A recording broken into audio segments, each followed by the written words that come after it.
আসসালামু আলাইকুম। আজকে আমরা আরেকটা গুরুত্বপূর্ণ মেডিসিন সম্পর্কে আলোচনা করব, যেটার ব্র্যান্ড নেম হচ্ছে এলসেট এবং জেনেরিক নেম হচ্ছে লিবুসিট্রিজিন হাইড্রোক্লোরাইড।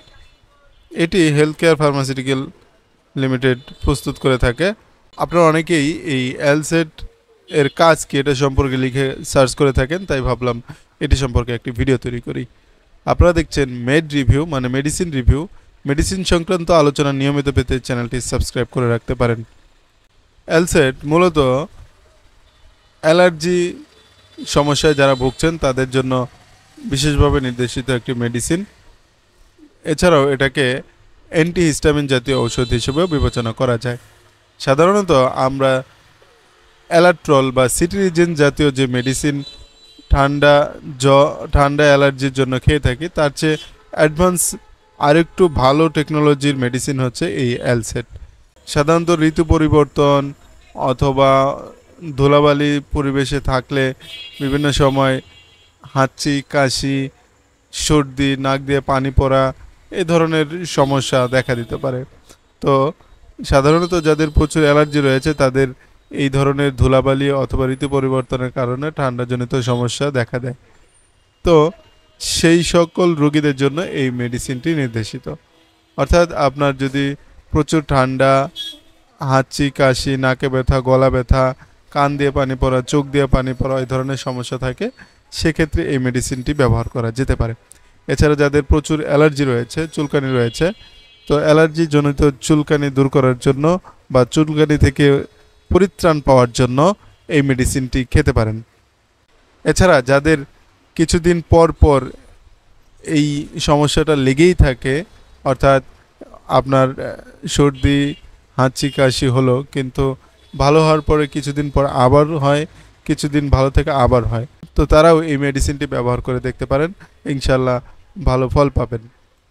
এছাড়া যাদের অ্যান্টিহিস্টামিন জাতীয় ঔষধ খেলে ঘুম আসে, অর্থাৎ সিট্রিজিন, হিস্টাসিন এই ধরনের ওষুধ খেলে যাদের প্রচুর ঘুম আসে, কাজের ব্যাঘাত সৃষ্টি হয়, তারাও চাইলে এটি খেতে পারেন। তাহলে আপনার কাজে ব্যাঘাত সৃষ্টি হবে না, অর্থাৎ এটাতে ঘুম হয় না তেমন একটা।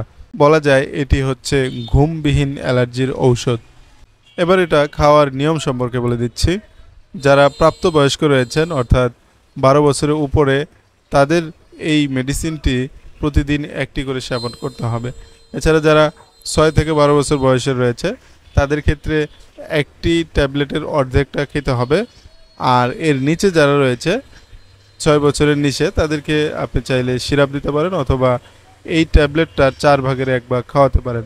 একদমই শিশু যারা রয়েছে তাদেরকে অ্যালসেট সিরাপ সেবন করার পরামর্শ দেওয়া হয়ে থাকে। পার্শ্ব প্রতিক্রিয়া বলতে তেমন কোনো পার্শ্ব প্রতিক্রিয়া এটাতে নেই, তবে কিছু কিছু ক্ষেত্রে মাথা ব্যথা, মুখ ও গহ্বরের শুষ্কতা, অবসাদ ও চর্ম র্যাশ দেখা দিতে পারে।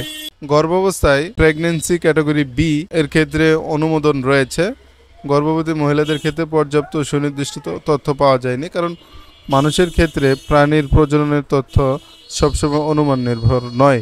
তাই ভ্রূণের ক্ষতির চেয়ে মায়ের উপকার বেশি বিবেচিত হলে সতর্কতার সাথে গর্ভাবস্থায় এটি ব্যবহার করা যেতে পারে। তবে অবশ্যই যারা গর্ভাবস্থায় রয়েছেন তারা যদি এলসেট খেতে চান তাহলে একজন বিশেষজ্ঞ ডাক্তারের পরামর্শ নিয়ে তারপর সেবন করবেন। যারা মাতৃদুগ্ধ পান করাচ্ছেন তাদের এই মেডিসিন ব্যবহারে নিষেধ রয়েছে। এই ছিল মোটামুটিভাবে এলসেট সম্পর্কে আলোচনা। মূলত অ্যালার্জিজনিত এবং ঠান্ডা কাশিজনিত কারণে এই মেডিসিনটি ব্যবহার করা হয়। তবে আপনি অনলাইন থেকে ভিডিও দেখে অথবা বন্ধুবান্ধবের পরামর্শ শুনে কোনো মেডিসিন গ্রহণ করবেন না। মেডিসিন গ্রহণ করার পূর্বে অবশ্যই একজন বিশেষজ্ঞ ডাক্তার অথবা বিশেষজ্ঞ ফার্মাসিস্টের পরামর্শ নিয়ে তারপর সেবন করবেন। আশা করছি ভিডিওটি ভালো লাগবে। ভালো লাগলে লাইক, কমেন্ট, শেয়ার এবং সাবস্ক্রাইব করতে একদমই ভুলবেন না। দেখা হবে আবারও নতুন কোনো ভিডিওতে। আল্লাহ হাফিজ।